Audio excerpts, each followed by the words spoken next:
एक नवयुवक था, छोटे से कस्बे का, अच्छे खाते पीते घर का, लेकिन सीधा सादा और सरल सा, बहुत ही मिलनसार। एक दिन उसकी मुलाकात अपनी ही उम्र के एक नवयुवक से हुई। बात बात में दोनों दोस्त हो गए। दोनों एक ही तरह के थे, सिर्फ दो अंतर थे दोनों में। एक तो ये था कि दूसरा नवयुवक बहुत ही गरीब परिवार से था और अक्सर दोनों वक्त की रोटी का इंतजाम भी मुश्किल से हो पाता था। दूसरा अंतर यह कि दूसरा जन्म से ही नेत्रहीन था। उसने कभी रोशनी देखी ही नहीं थी। वह दुनिया को अपनी तरह से टटोलता पहचानता था, लेकिन दोस्ती धीरे धीरे गाढ़ी होती गई। अक्सर मेल मुलाकात होने लगी। एक दिन नवयुवक ने अपने नेत्रहीन मित्र को अपने घर खाने का न्योता दिया। दूसरे ने उसे खुशी खुशी स्वीकार किया। दोस्त पहली बार खाना खाने आ रहा था। अच्छे मेजबान की तरह उसने कोई कसर नहीं छोड़ी। तरह तरह के व्यंजन और पकवान बनाए। दोनों ने मिलकर खाना खाया। नेत्रहीन दोस्त को बहुत आनंद आ रहा था।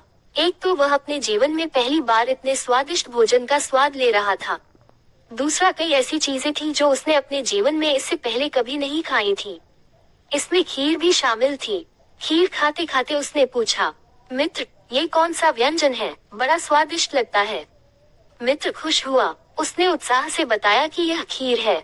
सवाल हुआ, तो ये खीर कैसा दिखता है? बिल्कुल दूध की तरह ही, सफेद। जिसने कभी रोशनी न देखी हो वह सफेद क्या जाने और काला क्या जाने। सो उसने पूछा, सफेद, वह कैसा होता है? मित्र दुविधा में फंस गया। कैसे समझाया जाए कि सफेद कैसा होता है? उसने तरह तरह से समझाने का प्रयास किया, लेकिन बात बनी नहीं। आखिर उसने कहा, मित्र, सफेद बिल्कुल वैसा ही होता है जैसा कि बगुला। और बगुला कैसा होता है? यह एक और मुसीबत थी कि अब बगुला कैसा होता है ये किस तरह समझाया जाए। कई तरह की कोशिशों के बाद उसे तरकीब सूझी। उसने अपना हाथ आगे किया, उंगलियां को जोड़कर चोंच जैसा आकार बनाया और कलाई से हाथ को मोड़ लिया। फिर कोहनी से मोड़कर कहा, लो, छूकर देखो कैसा दिखता है बगुला। दृष्टिहीन मित्र ने उत्सुकता में दोनों हाथ आगे बढ़ाए और अपने मित्र का हाथ छू छू कर देखने लगा।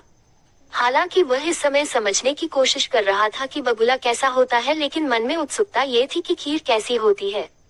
जब हाथ अच्छी तरह टटोल लिया तो उसने थोड़ा चकित होते हुए कहा, अरे बाबा, ये खीर तो बड़ी टेढ़ी चीज होती है।